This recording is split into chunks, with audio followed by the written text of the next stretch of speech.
Okay, so the theory we're diving into today, it makes a really bold claim, one that's kind of hard to wrap your head around at first. It suggests that you, right now, have already died. And it builds its entire case on this weird mix of your own experiences, pure math, and some pretty wild quantum physics. Just think about it for a second. Have you ever had one of those moments? You know, that split second on the highway where those headlights just swerved away at the last possible instant. Or maybe a fall you took as a kid that absolutely should have been the end, but somehow it wasn't. We call these things miracles, right? Or we just chalk it up to dumb luck. But what if they're actually something else? And, well, there it is. This isn't just some philosophical musing, it's being presented as a cold, hard mathematical fact. The core idea is that in the version of reality that existed just moments before your miracle, you didn't make it. So let's unpack the first piece of this puzzle. The source material calls it the near-miss statistical fluke. It basically argues that when you look at an entire human lifetime, the chances of you dodging every single bullet, every potential car crash, every illness, every freak accident are so low, they're practically zero. So according to this theory, that memory you have of a close call, it isn't a story of survival. It's more like a tombstone. It's a marker for a version of you that just wasn't so lucky. In that original timeline, the car did hit you. The fall was fatal. The only reason you're here, remembering it as a miracle, is because your consciousness just kept going in the only available branch where you actually lived. Okay, so how is that even possible? This is where we get to the theory holding it all together: quantum immortality. It is a seriously mind-bending concept that comes from theoretical physics, and it tries to explain why your personal subjective experience is always one of survival, even when the odds say it shouldn't be. It's all built on a real idea in physics called the many worlds interpretation. The gist is, for every single choice, for every quantum event with more than one possible outcome, the universe splits. So yeah, there's a universe where the car hit you, and there's a universe where it missed. The spooky part? Both are just as real as each other. And here's the absolute key to the whole thing. Your consciousness can't perceive its own end.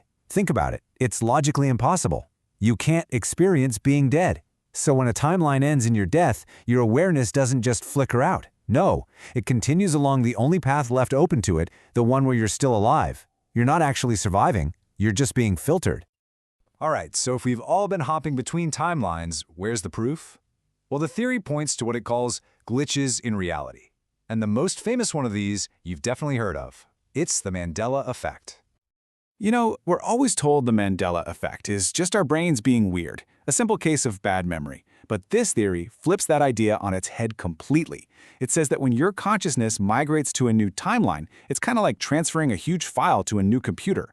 Almost everything copies over perfectly, but every now and then you get these little bits of data corruption. I mean, these are the classics, right? So many people share these exact same wrong memories. Is it really just mass delusion? Or could it be the leftover scar tissue from a memory you made in a timeline you don't live in anymore? The theory argues this is proof that you aren't actually native to this reality. Which, of course, brings up a really good question. If we're jumping between universes, why isn't the sky purple? Why don't we have 3 arms? Why is it always about some cartoon character's logo or a movie title? And the theory actually has a pretty neat answer. Your consciousness can only successfully merge with a timeline that is stable and makes sense to you. A totally different universe would be so jarring, your mind would reject it. So you only ever shift to the nearest possible branch, one that's like 99.99% identical. It's only these tiny, insignificant details that are different enough for us to notice, but not so different that they break our sense of reality. Okay, the next piece of evidence goes beyond just memory and gets into the actual physics of it all. It looks at the physical feelings that go along with these supposed timeline jumps, suggesting that reality itself might actually bend itself out of shape just to keep you around. So this one's a little bit of a brain bender, but it's based on that famous double-slit experiment in quantum mechanics. The takeaway is that reality seems to need an observer to snap into place. Well, if you, the observer, die, that creates a paradox. So the universe might actually go back and retroactively force a path into existence where the observer, that's you, gets to keep observing. And this is where it gets really interesting, because it connects to something we've all heard about. You know those stories from people who survive car crashes? How they always say that time seemed to slow way, way down, and they saw everything in perfect slow motion. The normal explanation is that it's just a trick of the brain, a side effect of adrenaline. But what if it's not just in your head? What if that feeling of time slowing down is a real, actual processing lag in reality itself? A little pause while the universe figures out how to keep you alive. Think of it like a loading screen in a video game. The source calls this consciousness buffering. That slow-motion feeling you get is literally you waiting while the system, the universe, frantically scans through all the possibilities to find a viable timeline to shunt you into. You see the glass shattering slowly because you're literally waiting for reality to find you an escape route. And what about that super weird, floaty, disconnected feeling you get after a really traumatic event? You know, when nothing feels real? Psychologists call it derealization. Well, this theory has another name for it.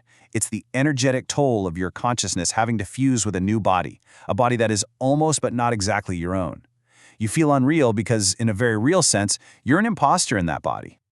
All of this, every piece of it, leads to one final, and I've got to say, pretty terrifying conclusion. If this theory is true, then survival isn't a gift, it's a prison sentence. This is all summed up in a famous thought experiment called quantum suicide. What it does is strip away all the random chaos of life and boils survival down to a simple, clean, repeatable 50-50 shot.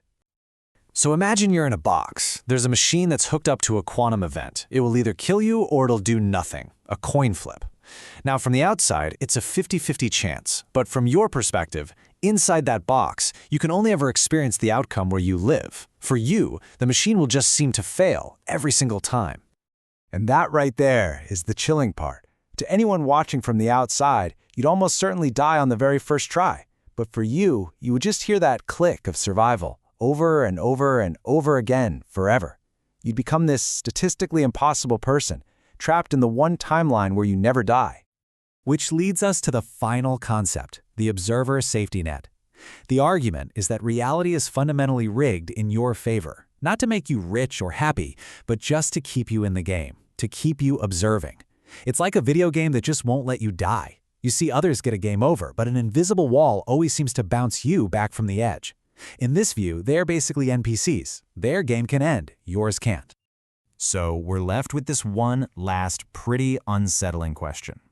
If this theory is right, you're being kept in the game, forced to watch everything unfold. But if you've already lived through events that should have been fatal, if you've left countless dead versions of yourself in timelines past, then who or even what are you now?